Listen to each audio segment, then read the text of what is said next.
শেষ।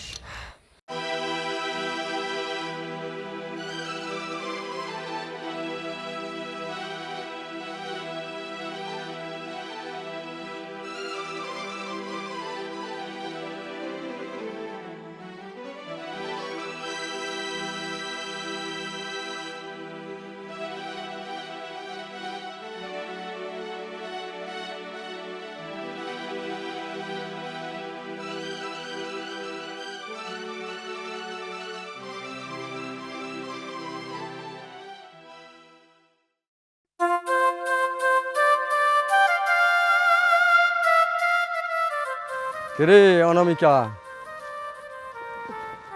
ভাইজান। আচ্ছা তোর স্বামী মারা গেছে অনেক দিন, তুই এখনো এই বাড়িতে পড়ে রয়েছিস, কিসের আশা পড়ে রয়েছিস? হ্যাঁ, তোর মতো বোকা মানুষ তো আমি দেখি নাই। ভাইজান, এই বাড়ির যদি কোনো লাভ শর্ত নাই থাকে, আমি অনামিকা এই জায়গায় কি এমনি এমনি পড়ে আছি? কিসের লাভ খুঁজতেছিস তুই? তোর কথা তো আমি বুঝতে পারতেছি না। শোনেন ভাইজান, আপনি খুব ভালো করেই জানেন আমার স্বামীর আগের পক্ষের একটা সওয়াল আছে। কিডা? হ্যাঁ, সোহেল। সোহেল কই থাকে কোন তো?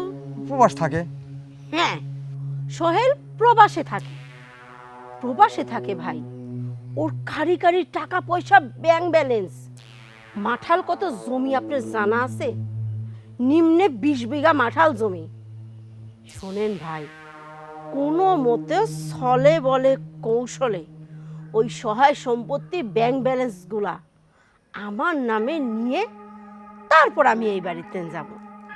তারপর ভাইজান আমার একটা ইচ্ছা আছে, এখান থেকে যাওয়ার পরে একটা সুন্দর দেখে, ভালো দেখে বিয়ে করব। তার আগে কি জন্য অযথা যাব কোন তো দেখি? গিয়ে আমার কোনো লাভ আছে? সয় সম্পত্তি থাকলে একটা ভালো জায়গায় বিয়েও হয়। এই বয়সে এখন আর মনে করেন ভালো জায়গায় বিয়ে হবে না, যদি অর্থ সম্পদ না থাকে। সেই জন্য অর্থ সম্পদগুলি আগে হাতালেই তারপর যাব। তোর মাথায় তো ভালো বুদ্ধি রে। আমি তো মনে করেছিলাম যে তুই বোকা, এখন থেকে না, আমি নিজেই তো বোকার স্বর্গে বাস করতেছি। ভাইজান, আমি এতটাও বোকা না যে নিজের স্বার্থ আমি ভুলে যাব। বুঝতে পারিছেন? আমি নিজের স্বার্থ হাতায় নেই, সময় মতো টুক করে কাটে পড়ব। ঠিক বুদ্ধি করেছিস তুই। শোন, তোর এই কাজের জন্যে যখন আমার সহযোগিতা মনে করবো, তুই তখনই আমার খবর দিবি, দেখবো আমি আসি তোর কাছে হাজির হয়ে গেছি। কাজ কিন্তু ঘটানি লাগবি, সয় সম্পত্তি সব তুই একেবারে লিখে নেব। তার জন্য যত সহযোগিতা আছে আমি তো করে দেবো। ঠিক আছে ভাইজান, আমি তো জানি আপনি আমার পাশে আছেন, আপনি আমাকে সব রকম সহযোগিতা করবেন। আপনি কি চাইবেন আপনার বোনের লাভ না হোক? শোন, তোর এই ভাই অন্য মানুষের ভাইয়ের মতো না রে, তোর জন্যে আমি আমার জীবনটা পর্যন্ত দিয়ে দেব। আমি জানি ভাইজান, আপনি আমাকে খুব ভালোবাসেন, আপনি আমার জন্য জীবনটা দিতে পারেন। ভাইজান চলেন যাই, গরুর গোস্ত কষা করেছি, খাইয়ে তারপর যাবেন। কাবার লোভ ধরা দিল, আমি আবার গরুর গোস্তের কথা শুনলে থাকতে পারি না। আচ্ছা চল। চলেন। কাজ আসছি, কিন্তু গরুর গোস্তের লোভ তো আমি ছাড়বে পারি না। তবে তোর সাথে আর একটা কথা আছে, আমি কিন্তু বেশ কিছুদিন তোর এখানে থাকবো। এটি কোনো বিষয় হইলি? থাকবেন, আপনি যতদিন মন চায় ততদিন থাকবেন। চল।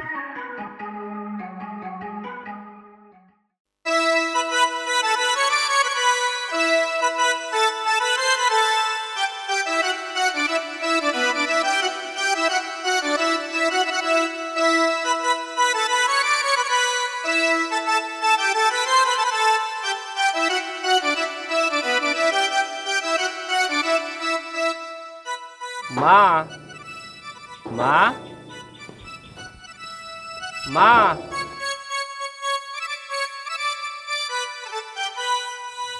সোহেল,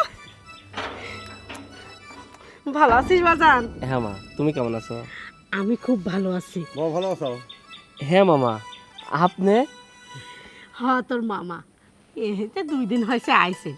তোর মামার বলে মনটা খুব খারাপ লাগতেছিল, না না এসে করছে কি বোন রে, কয়টা দিন আমি থাকবো।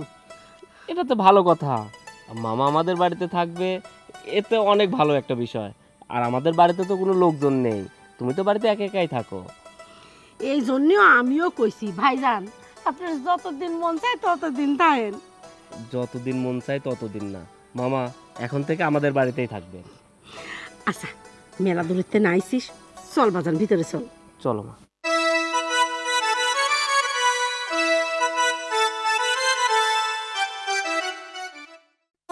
জানো সোহেল, তুমি যখন প্রবাসে ছিলা, তোমার সাথে যখন শুধু ফোনে কথা বলতাম, তখন আমার খুব খারাপ লাগতো।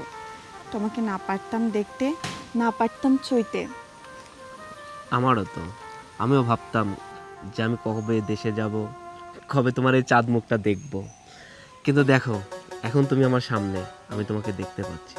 আমারও তো সবসময় মনে হয় যে তুমি আমার কাছে থাকো, আমি তোমাকে নিয়ে ঘুরি, তোমাকে নিয়ে বেড়াইতে যাই। আচ্ছা সোহেল, তুমি তখন দেশে চলে আসছো, তোমার তো আর কোনো বাধা নেই। এখন তুমি আমাকে বিয়েটা করে নাও না, আমার তোমাকে ছেড়ে আর থাকতে ইচ্ছা করছে না। আমার তো খুব স্বপ্ন, তোমার সাথে আমার ছোট্ট একটা সংসার হবে, তুমি আমি দুজনে সুখে শান্তিতে সংসার করব। দেখো আখি, আমিও চাই তোমাকে বিয়ে করতে, আমিও চাই তোমাকে নিয়ে ছোট্ট একটা সংসার সাজাইতে। কিন্তু তুমি তো আমার মামাতো বোন, আমি যদি তোমাকে বিয়ে করি আর আমার মা যদি সেটা মেনে না নেয়, তাহলে আমাদের কি হবে? আমার মায়ের জন্য আমি তোমাকে বিয়ে করতে পারছি না। আমার একটা বিশ্বাস, আমার মা মনে হয় আমাদের বিয়েটা মেনে নেবে না। আরে তুমি এত চিন্তা করছো কেন? তুমি তো আমার ফুফাতো ভাই, ফুপুকে রাজি করানোর দায়িত্ব আমার। বাকি রইলো আমার বাবা, তাই না? আমার বাবা যদিও একটু রাগী মানুষ, তবে আমার বিশ্বাস আমরা যদি বিয়েটা করে ফেলি, বাবা একদিন না একদিন ঠিকই মেনে নেবে, বেশি দেরিও করবে না, তুমি দেখে নিও। তুমি এটা ঠিক বলছো, যদি আমার মা মেনে নেয় তাহলে একদিন না একদিন তোমার বাবা আমাদের বিয়ে ঠিকই মেনে নেবে। আর তুমি যদি আমার মাকে ম্যানেজ করতে পারো, তোমাকে বিয়ে করতে আমার কোনো আপত্তি নেই। আহা, তুমি এত পেরেশানি কেন নিচ্ছ? তোমাকে তো আমি বললামই, ফুপুকে রাজি করানোর দায়িত্ব আমার, তুমি শুধু আমাকে বিয়েটা করে নাও। আচ্ছা, বুঝতে পারছি, তাহলে খুব তাড়াতাড়ি আমি তোমাকে বিয়ে করব। খুব তাড়াতাড়ি মানে আজকে এখনই আমাকে বিয়ে করতে হবে, চলো আমরা বিয়ে করব। এখনই তোমাকে বিয়ে করতে হবে? হ্যাঁ, আমি তোমাকে আর একটা দিনও সময় দেব না, চলো তো। আরে চলো তো।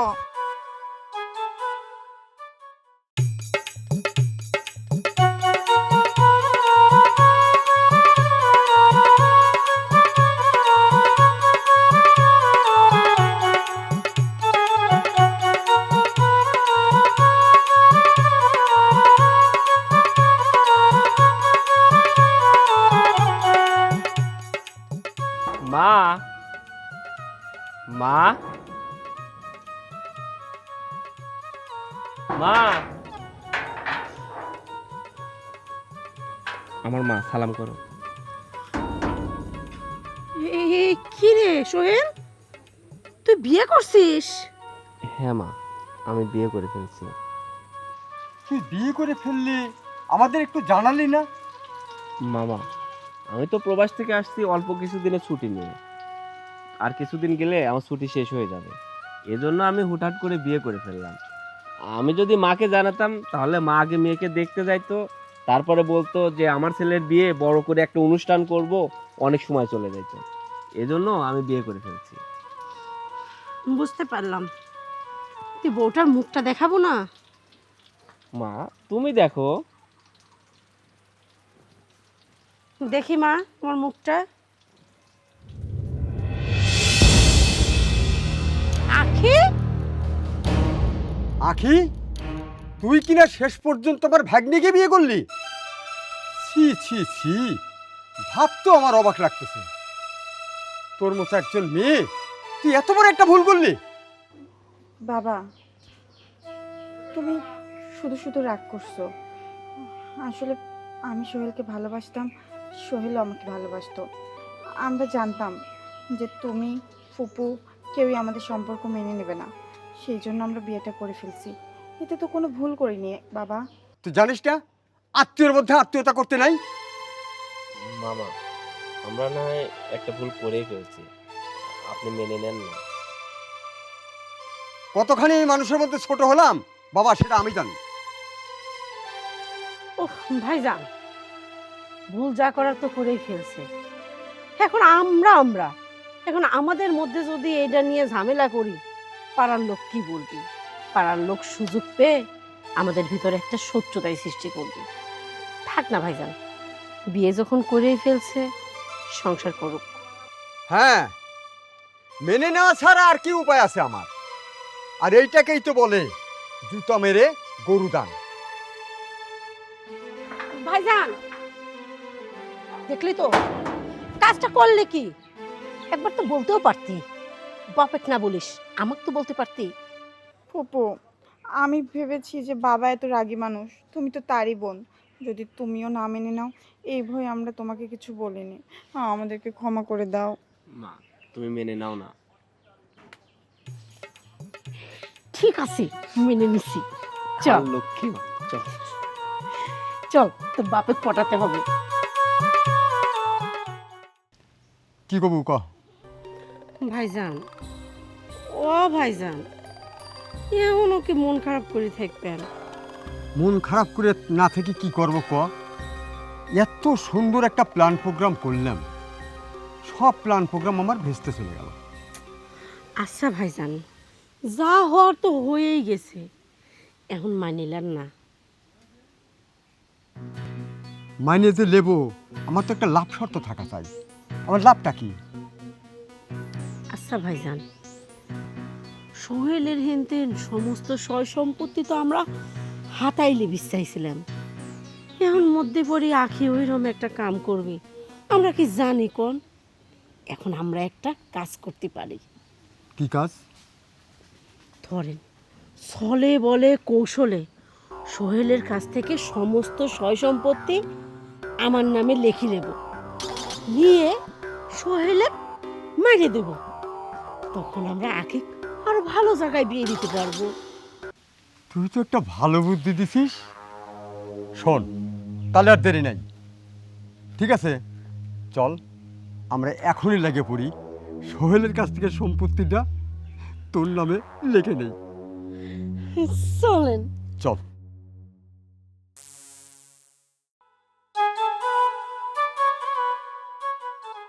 সোহেল, মা, কসি আখে কই? মা ও তো মনে হয় পাশের রুমে টেলিভিশন দেখতেছে। ও, টিভি দেখতেছে? কেন মা, তুমি মামা আমাকে কিছু বলবা? হরে বাজান, তো কিছু কব।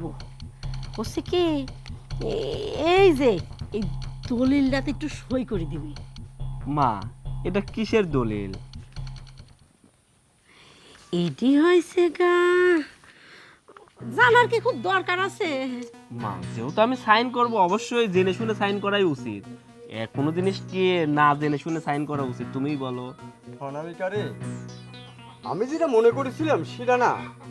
তোর সওয়াল খুব চালাক, সেই বুদ্ধিমতায়। ওই দেখ না, ও আগে পড়বি, দেখবি, তারপরে সই করবি।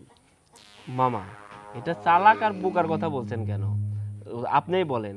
কোনো জিনিস সাইন করার আগে অবশ্যই সেটা পড়ে নেওয়া উচিত, জেনে নেওয়া উচিত যে সে কোন জায়গায় সাইন করতেছে। তোমার মায়ের প্রতি তোমার বিশ্বাস নাই? তোমার মা সাইন চাইছে, তুমি দিয়ে দিবে। তোমার এত দেখার দরকার কি? এত প্রশ্ন করারই বা দরকার কি? শোন সোহেল, তুই যেহেতু সবকিছু জানিয়ে গেছিস, তোকে আর কিছু লুকাবো না। এই যে তোর হাতে যে দলিলটা, এইটা হচ্ছে তোর যত ব্যাংক ব্যালেন্স সয় সম্পত্তি আছে, এই সব কিছুর দলিল হয়েছে এইখানে। তুই হেনে একটা সই দিয়ে দে, এই তোর এই সব সয় সম্পত্তি আমার নামে হয়ে যাবে। মা, তুমি এটা কি বলছো? আমার সমস্ত সম্পত্তি তোমাকে লিখে দেবো মানে? মা, আমার একটা ভবিষ্যৎ আছে না? আমি এখন একটা বিয়ে করছি, 2 দিন পরে আমার একটা বাচ্চা হবে, তাদেরকে মানুষ করতে হবে। আর তুমি বলছো আমার সয় সম্পত্তি সব কিছু তোমার নামে লিখে দিব, তাহলে আমার ভবিষ্যৎ কি? তাই তুই তোর ভবিষ্যৎ খুঁজতেছিস? শোন সোহেল, এখনো ভালো ভালো করছি, সই কর, না, সই কর। আমি এই জায়গায় সই করতে পারবো না। অনামিকারে, ভবিষ্যতের সাথে তো ওই বর্তমানও থাকে, তাই না? তাহলে তুই একটু কাম কর, ওই বর্তমানটা খাটাতে।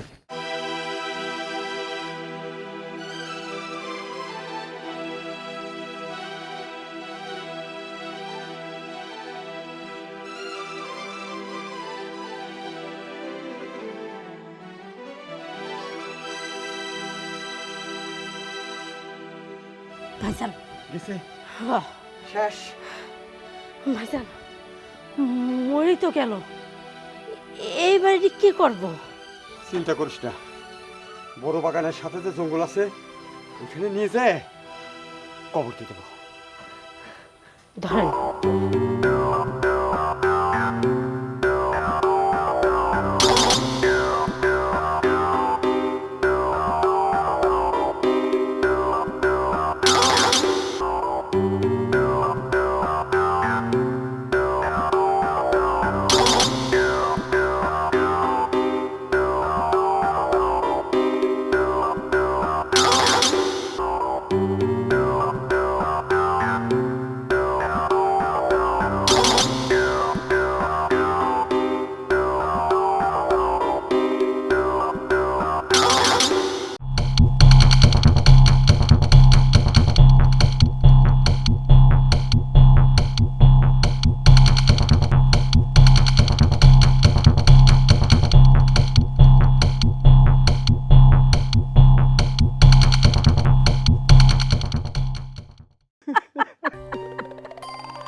শোন আখি, আজ থেকে এই সমস্ত সহায় সম্পত্তি সব কিছু আমার নামে।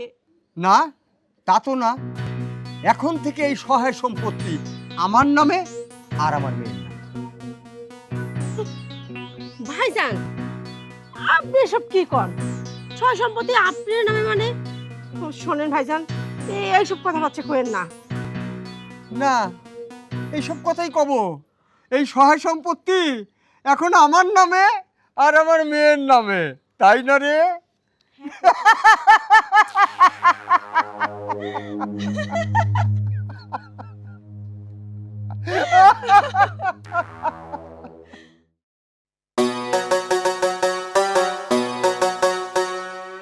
কেরে মা, কই গেছিলি? বাবা একটু ওই যে মিমদের বাসায় গেছিলাম। ও আচ্ছা, আমি তোর সাথে একটা পরামর্শ করতে চাই। কি পরামর্শ বাবা? শোন মা, তোর ফুপু আছে না, তোর ফুপা তো মারা গেছে অনেকদিন। আচ্ছা, এই যে সোহেল, হ্যাঁ, বিদেশ থাকে, প্রবাস থাকে, তোর ফুপুর ওখানে যা সয় সম্পত্তি দেখতেছিস সব সয় সম্পত্তি কিন্তু সোহেলের, ওই যে তোর ফুপুর কিন্তু না। ওই যে ফুপুর হচ্ছে সৎ সৎ ছেলে। ছেলে, ও তো সৎ ছেলে, আপন ছেলে তো আর না। হ্যাঁ, তাতে কি হয়েছে বাবা? হ্যাঁ, এইখানে আমি একটা প্ল্যান করতে চাচ্ছি। শুন, যেমন? তুই আমাকে সহযোগিতা করবি, তুই সোহেলের সঙ্গে সম্পর্ক তৈরি করবি, প্রয়োজনে সোহেলকে বিয়ে করবি। এইখানে তোকে দিয়েই আমি গুটিটা খেলবো। সোহেলের যত সয় সম্পত্তি আছে ছলে বলে কৌশলে সব কিছু আমার নামে করে দেবো। নেওয়ার পর সোহেলকে দুনিয়ার থেকে বিদায় করে দেবো, মানে মেরে দেব।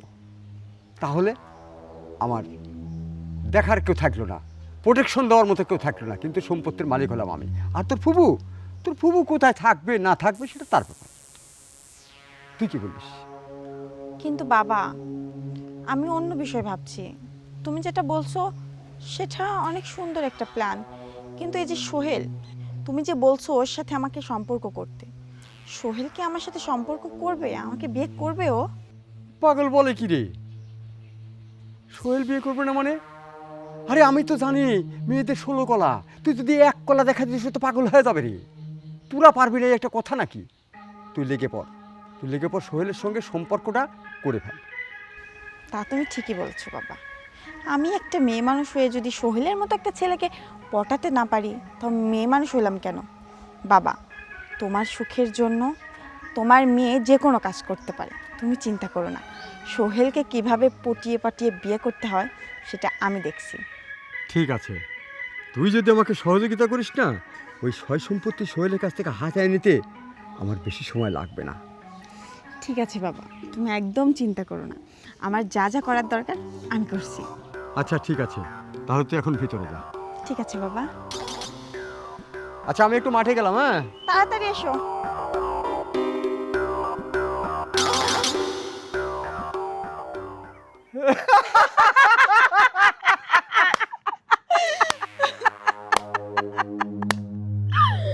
বোকার রাজ্যে বাস করেন আপনারা দুইজন। এতক্ষণ যা জানছেন ভাইজান, সব ভুল ধারণা আপনাদেরকে এখন আমি ভেঙে দেব। মানে? আখি, তুই নিজেকে খুব চালাক মনে করিস তাই না? তুই কি ভাবছিস আমি অনামিকা বোকা? হ্যাঁ, এই সহায় সম্পত্তি তোদের নামে, তোরা বললি আর আমি হাত গোটায় বসে থাকবো। আমি না সেই ধরনের মেয়ে না, মনে রাখিস। তোর বাপ না আমার ভাই, বুঝতে পারছিস? এই সয় সম্পত্তি সোহেলের ছিল এবং সোহেলের নামেই আছে। তুই একটা পাগল, আরে সোহেলকে তো আমরা মেরেই ফেলেছি। হ্যাঁ মামা, হ্যাঁ। ঠিকই বলছেন। আমাকে তো আপনারা চিন্তা খবর দিয়েই দিছেন, তাহলে সমস্ত সম্পত্তি তো এখন আপনাদের, তাই না? কি ব্যাপার সোহেল? আচ্ছা তোকে তো আমরা মেরে ফেললাম, তুই বেঁচে ফেললি কি করে? আমি বাঁচিয়েছি ভাইজান। আর কেন বাঁচিয়েছি, কি জন্যে বাঁচিয়েছি, আর কি জন্যই বা আপনার সাথে ওই মেরে ফেলার প্ল্যান করছি, শুনবেন না? অবশ্যই শুনবো। তুই ওকে বাঁচালি কি করে, আর কেনই বা বাঁচালি? তাহলে শুনুন।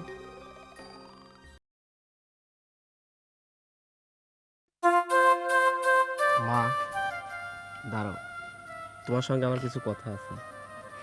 কি কথা কবু ক? আচ্ছা মা, তুমি যে আমার সৎ মা, আমি কি কখনো তোমার সঙ্গে সেরকম ব্যবহার করছি, বা কখনো তোমার কাছে মনে হয়েছে যে আমি তোমার সৎ ছেলে? আহা, এইসব কথাবার্তা করছিস কে? মা, তুমি আমার কাছে এমন কিছু চাইছো যে সেটা আমি দিই নাই। তুমি যখন যেটা চাইছো আমি সেটা দেওয়ারই চেষ্টা করছি। তোমার সমস্ত চাহিদা পূরণ করার আমি চেষ্টা করছি।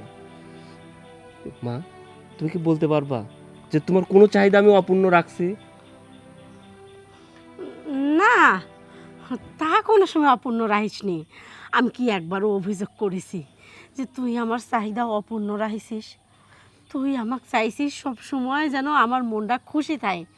বাজান, এইসব কথাবার্তা কিসের জন্য করছিস? আমার মাথার ভিতর ঢুকতেছে না। মা, তুমি যেদিন থেকে এই বাড়িতে আসছো সেদিন থেকে আমি তোমাকে আপন মা ভাবছি। আর তুমি কি করলা? সামান্য কিছু সম্পদের জন্য মামার সাথে প্ল্যান করে আমাকে খুন করতে চাইলা। আরে মা, তুমি যদি বলতা আমি হাসতে হাসতে আমার এই জীবনটা তোমাকে দিয়ে দিতাম। তুমি কিছু সম্পদের জন্য আমাকে মারার প্ল্যান করলা। আরে তুমি যদি চাইতে আমি সমস্ত সম্পত্তি তোমার নামে লিখে দিতাম। শুধু তাই না, আমার যদি কলিজাটাও চাইতে তাও আমি হাসতে হাসতে তোমাকে দিয়ে দিতাম। কিন্তু যখন দেখলাম যে আমার মা আমার মামার সাথে প্ল্যান করতেছে আমাকে খুন করার জন্য, মা, আমি সেটা মেনে নিতে পারি নাই। মা, আমি সেটা মেনে নিতে পারি না। সোহেল, তুই সব কিছু জানিস যে আমি আর তোর মামা মিলে তোকে খুন করতে চাইছি?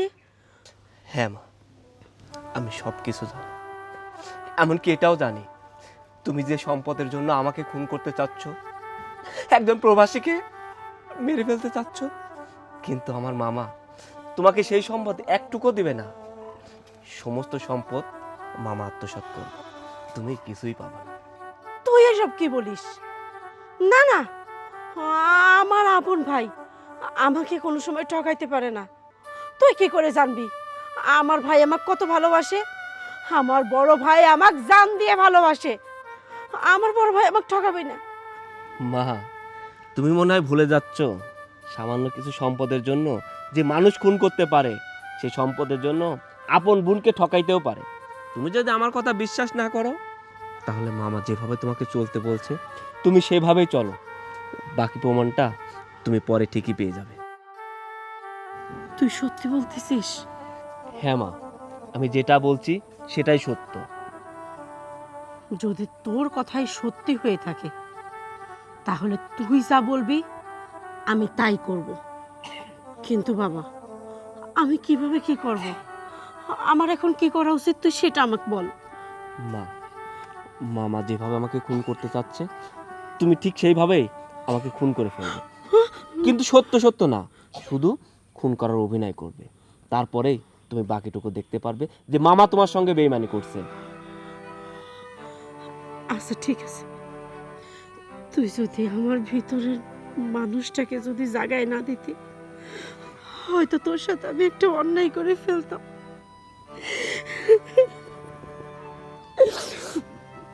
সোহেল, আমারই দুজনে একসাথে দেখে ফেলবি নি, দেখে ফেললে আবার অন্যরকম হয়ে যাবে নি। তুই যা, যেখানে যাচ্ছিল যা, আমি বাড়ি যাই। হ্যাঁ, ঠিক আছে। সাবধানে থাকিস কিন্তু।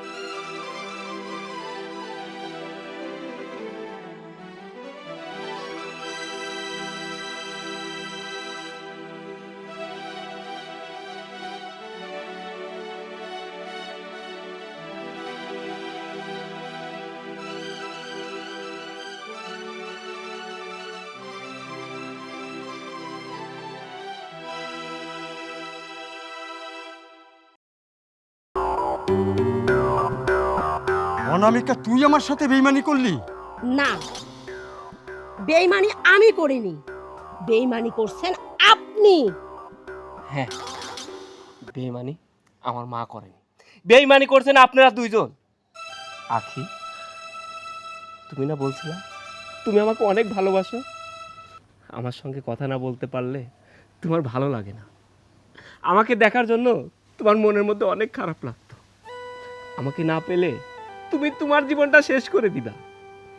আমাকে ভালোবেসে পরিবারের অহমতে আমাকে বিয়ে করলাম, কিন্তু বিশ্বাস করো, আমি তোমাকে খুব বিশ্বাস করেছিলাম। আমি ভেবেছিলাম তুমি আমাকে সত্যি অনেক ভালোবাসো, কিন্তু আমি বুঝতে পারিনি তুমি আমাকে নয়, আমার অর্থ সম্পদকে ভালোবাসো। তুমি আমাকে কখনোই ভালোবাসোনি। ভালোবেসেছো আমার প্রবাসী ইনকাম করা টাকা, ভালোবেসেছো আমার অর্থ সম্পদকে। তুমি তোমার বাবার সঙ্গে প্ল্যান করে তুমি শুধু আমার সঙ্গে ভালোবাসার অভিনয় করছো। আর মামা, আপনাকে বলি, আমি নয় আপনার আপন ভাগিনা না। মামা শব্দের অর্থটা বুঝেন? দুইটা মায় এক জায়গায় করলে হয় মামা। আর আপনি আমার মামা হয়ে আমাকে জিন্দা কবর দিলেন। শুধু তাই নয়, আমার মাটা তো অনেক ভালো ছিল, কখনোই আমার মা বুঝতে দেয়নি যে এটা আমার সৎ মা। অথচ আমার এই মাটাকে আপনি ভুলিয়ে ভালিয়ে আমার মার মাধ্যম দিয়ে আমাকে জিন্দা কবর দিলেন। আর আপনি কি ভাবছিলেন যে আমাকে জিন্দা কবর দিবেন আর আমার মাকে ঠকিয়ে সমস্ত সম্পত্তির মালিক আপনি হবেন? না, উপরালা একজন আছে, উনি সব দেখতে পান, এজন্য উনি ছাড় দেয় কিন্তু ছেড়ে দেয় না। তাই আপনাকে ছাড় দিছে কিন্তু ছেড়ে দেয় না। আমিও আপনাকে ছেড়ে দিব না। আপনি কি ভাবছেন আপনি আমাকে জিন্দা কবর দিয়ে দিবেন আর আমি বেঁচে ফিরবো আর আপনাকে ছাড় দিব? না, আপনাকে আমি জেলের ভাত খাওয়াই ছাড়বো। আমি আপনার নামে মামলা করব, একজন প্রবাসীকে জিন্দা কবর দেওয়ার অপরাধে আপনাকে আমি ফাঁসিতে ঝুলাবো। দেখ বাবা, আমি ভুল করে ফেলেছি। তো আসলে তোর অর্থ সম্পদের দিকে তাকিয়ে না আমার লোভটা একটু জেগে উঠেছিল। আমি লোভের কারণে আমি এই ঘটনাটা ঘটিয়েছি। আমি লোভটা না সামলাতে পারিনি। তোমাকে ক্ষমা করে দে বাপ। আমি আমি কথা দিচ্ছি জীবনে আর আমার এই ধরনের ভুল হবে না। তোমাকে ক্ষমা করে দে। সোহেল, বাবা ঠিকই বলেছে। আসলে তোমার অর্থ সম্পদ সয় সম্পত্তি দেখে বাবার মতো আমিও লোভে পড়ে যাই। তবে বিশ্বাস করো, আমি তোমাকে সত্যি সত্যি ভালোবেসেছি। আমি তোমাকে ছাড়া থাকতে পারবো না। সোহেল, তুমি আমাদেরকে ক্ষমা করে দাও। আমি কখনো আর বাবার বুদ্ধি শুনে তোমার সাথে অন্যায় করব না। না, তোদের কোনো ক্ষমা নেই। তোরা আমার সঙ্গে যেটা করছিস এটার কোনো ক্ষমা হয় না। একজন প্রবাসীকে তোরা জিন্দা কবর দিছিস। আর তোরা কি ভাবছিস আমি তোদেরকে ক্ষমা করে দিব, এই বাড়িতে আবার রাখবো, আবার সময় সুযোগ বুঝে আবার তোরা আমাকে জিন্দা কবর দিবি? না, সে সুযোগ আমি কখনোই দিব না। তোরা একজন প্রবাসীকে জিন্দা কবর দিছিস, সেই অপরাধে আমি তোদেরকে আইনের হাতে তুলে দিব। মা, ধরো। চল। চল